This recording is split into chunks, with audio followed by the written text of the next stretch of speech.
चलिए question number 3 देखते हैं। एनएलएम का बेसिक सा सवाल है, ठीक है, रीड कर लीजिए। आइए क्या कह रहा है।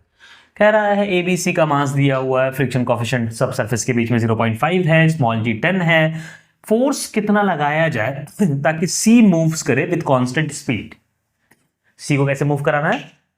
कांस्टेंट स्पीड से। अगर सी, पहले देख लेते समझते हैं क्या। सी बी से कनेक्टेड है, सी बी से कनेक्टेड है, तो अगर सी कांस्टेंट स्पीड से मूव करेगा तो बी भी कांस्टेंट स्पीड से मूव करेगी, बी भी कांस्टेंट स्पीड से मूव करेगी। सबसे पहले हम सी को देख लेते हैं और सी के बारे में थोड़ी चर्चा कर लेते हैं। अगर सी को चर्चा किया जाए और सी की एफबीडी फ्री बॉडी डायग्राम बनाई जाए तो सी पर आप इधर फोर्स लगा रहे हैं एफ, रस्सी इधर लगा रही है टेंशन टी, इधर फ्रिक्शन लगेगा F1 और ऊपर देखेंगे। अभी पहले नीचे का F1 की वैल्यू कैलकुलेट कर ले। F1 कितना होगा? Mu M M M M, उसका एम, तीनों का एम, क्योंकि तीनों की वजह से यहां नॉर्मल आता होगा। दबाव अगर आपके ऊपर सर पर एक किताब रखे, उसके ऊपर फिर एक किताब रखे, तो जो दबाव आएगा आपके सर पर वो पहले किताब की वजह से आएगा कि दोनों की वजह से आएगा? दोनों की वजह से आएगा। इसलिए नॉर्मल तीनों की वजह से आएगा, तीन रखेंगे तो तीनों की वजह से आएगा।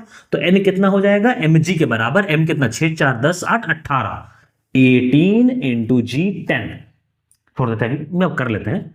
पॉइंट हटाया बाई 10, 10 10 चला गया, 18 50 90 न्यूटन। अब देखिए, अगर इसकी टेंडेंसी आगे जाने की है तो ऊपर वाला जो ब्लॉक बी है वो क्या फोर्स, किधर, कौन सा फ्रिक्शन लगाएगा? Kinetic friction. और किधर लगाएगा? जिधर जा रहा है उसके अपोजिट। अपोजिट किसके? रिलेटिव मोशन के। किसके रिलेटिव? बी के रिलेटिव। तो बी पर बैठ के देखेंगे सी किधर जा रहा है, इधर जा रहा है, तो उसके अपोजिट लग जाएगा। कितना लगेगा? F2, और F2 का मान होगा म्यू एन। एन किसका? ए और बी दोनों मिला करके, ए और बी मिला दिया जाए तो 4 6 4 10 into 10 mu M G, mu N, तो ये कितना हो गया? 50 न्यूटन।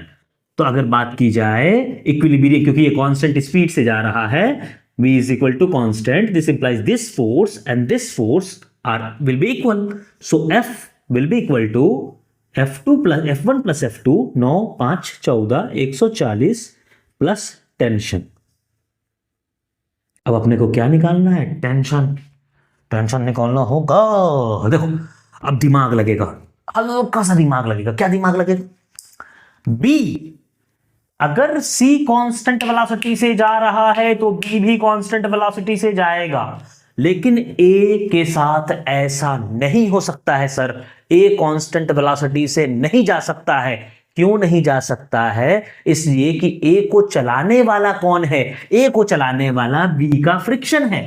अगर B का फ्रिक्शन A को चलाएगा और कोई तो चला ही नहीं सकता है। Newton's first law, a body at rest will remain at rest and a body in motion will remain in motion unless and until an external force is applied on it. तो अगर बॉडी रेस्ट में था A, तो उस पर एक unbalanced external force होना चाहिए ना, जो चलाएगा। कौन चलाएगा? फ्रिक्शन। तो इसको चलाएगा फ्रिक्शन। तो A को अगर फ्रिक्शन चलाएगा, फोर्स फ्रिक्शन चलाएगा, तो A कांस्टेंट वेलोसिटी से नहीं जा सकता है। इसलिए हम A और B को सिस्टम नहीं मान सकते हैं। इसलिए हम क्या करेंगे? ये सीधा जी, अब B को हम अकेला मानेंगे सिस्टम। समझ में आता होगा कि हम क्या कहना चाह रहे हैं। क्यों ए और बी को सिस्टम नहीं मान रहे हैं? वरना आंसर तुरंत गलत आ जाएगा।